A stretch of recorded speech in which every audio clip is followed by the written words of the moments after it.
Assalamualaikum warahmatullahi wabarakatuh.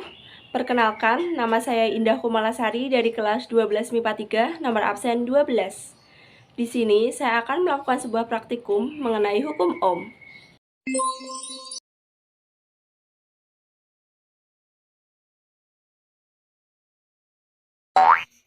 Di sini saya akan melakukan kegiatan praktikum hukum Ohm yang pertama, yaitu memperagakan pengukuran arus listrik. Di dalam panduan telah tertulis, atur nilai hambatan pada 500 ohm, kemudian ubah nilai tegangan sumber menjadi 1,5 volt. Dan dihasilkan arus sebesar 3 mA. Kemudian, ubah nilai tegangan sumber menjadi 3 volt.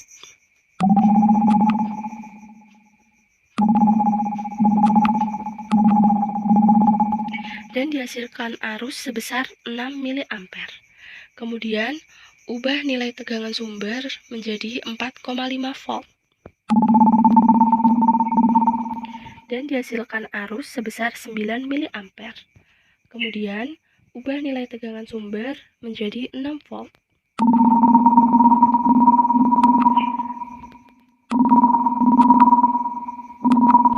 Dan dihasilkan arus sebesar 12 mA. Dan yang terakhir, ubah nilai tegangan sumber pada 9 volt.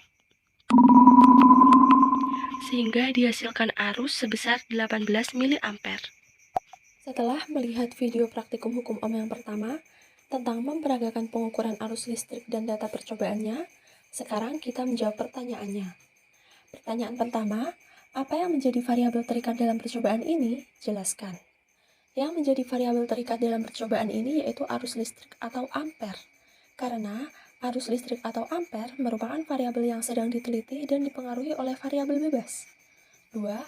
Apa yang menjadi variabel bebas dalam percobaan ini? Jelaskan. Yang menjadi variabel bebas dalam percobaan ini yaitu tegangan sumber atau volt. Karena variabel ini merupakan patokan untuk mengukur variabel terikat dan merupakan penyebab suatu variabel terikat menjadi berbeda. 3. Apa yang menjadi variabel kontrol dalam percobaan ini? Jelaskan. Yang menjadi variabel kontrol dalam percobaan ini yaitu hambatan atau ohm.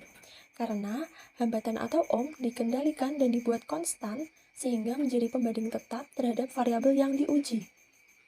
4. Buatlah grafik hubungan antara tegangan dan kuat arus dari data yang telah Anda peroleh dengan V pada sumbu Y dan I pada sumbu X. Pada foto yang saya tampilkan dalam video, grafik menuju ke arah kanan atas, yang berarti M akan bernilai positif. 5. Tentukan besarnya hambatan berdasarkan grafik yang telah diperoleh dengan cara mencari gradien garis miring pada grafik dengan rumus M sama dengan Y2 min Y1 per X2 min X1. Dalam foto yang saya tampilkan di video, hasil yang diperoleh semuanya sama dan bernilai positif. 6. Tentukan nilai hambatan berdasarkan rumus hukum Ohm. Rumus hambatan hukum Ohm yaitu R sama dengan V per I. Dan dalam foto yang saya tampilkan dalam video, semua hasilnya sama, yaitu 0,5 ohm. 7. Bandingkan nilai hambatan hasil perhitungan dari grafik berdasarkan hukum Ohm dan pengukuran eksperimen. Lakukan pembahasan dan ambil kesimpulan. Pembahasannya, apabila sumber tegangan atau volt diperkecil, maka nilai arus listrik atau ampere akan semakin kecil juga. Begitupun sebaliknya, apabila sumber tegangan atau volt diperbesar, maka nilai arus listrik atau ampere semakin besar. Nilai hambatan yang dihitung menggunakan rumus gradien garis miring hasilnya sama. Nilai hambatan yang dihitung menggunakan rumus hukum Ohm hasilnya juga sama. Kesimpulannya, berdasarkan perhitungan menggunakan rumus gradien garis miring dan rumus hukum Ohm, nilai hambatan yang dihasilkan akan sama. Di sini saya akan melakukan praktikum hukum Ohm yang kedua, yaitu memperagakan pengukuran arus listrik. Di dalam prosedur telah tertulis, atur tegangan sumber pada 4,5 volt dan ubah hambatan pada 500 ohm. Kemudian, ubah variasi hambatan menjadi 600 ohm. Sehingga dihasilkan arus sebesar 7,5 mA. Kemudian, ubah variasi hambatan menjadi 700 ohm.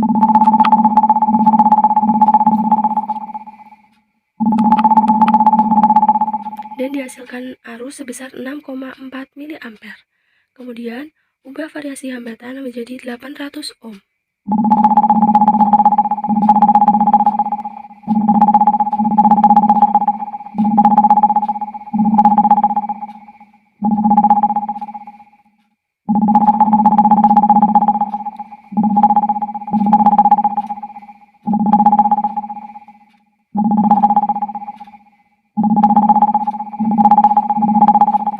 Dan dihasilkan arus sebesar 5,6 mA. Dan kemudian ubah variasi hambatan menjadi 900 ohm.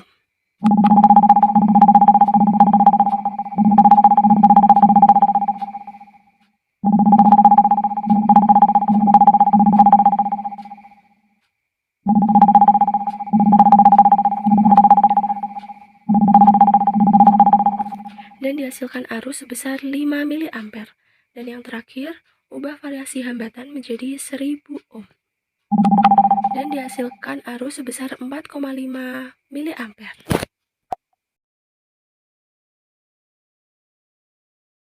Setelah melihat video praktikum hukum ohm yang kedua tentang memperagakan pengukuran arus listrik dan data percobaannya, sekarang kita menjawab pertanyaannya. 1. Apa yang menjadi variabel terikat dalam percobaan ini? Jelaskan.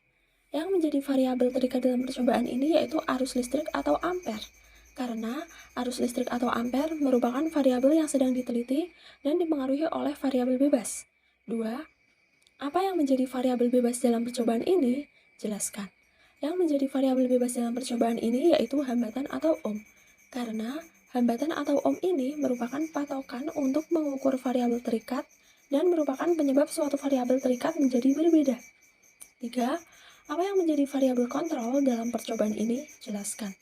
Yang menjadi variabel kontrol dalam percobaan ini adalah tegangan sumber atau volt. Karena tegangan sumber atau volt dikendalikan dan dibuat konstan sehingga menjadi pembanding tetap terhadap variabel yang diuji. 4. Buatlah grafik hubungan antara hambatan dan kuat arus listrik dari data yang telah Anda peroleh.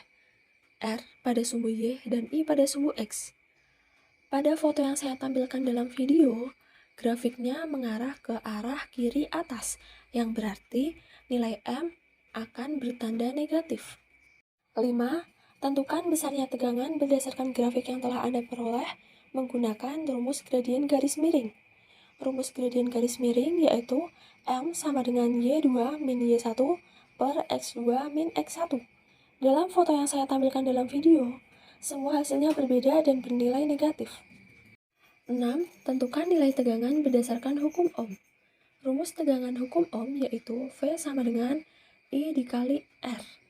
Dan pada foto yang saya tampilkan dalam video, semua hasilnya sama dan bernilai positif. 7. Bandingkan nilai tegangan hasil perhitungan dari grafik berdasarkan hukum Ohm dan pengukuran eksperimen. Lakukan pembahasan dan ambil kesimpulan. Pembahasannya, nilai tegangan yang diukur menggunakan rumus gradien hasilnya berbeda dan bertanda negatif. Sedangkan nilai tegangan yang diukur menggunakan rumus hukum Ohm hasilnya sama dan bertanda positif.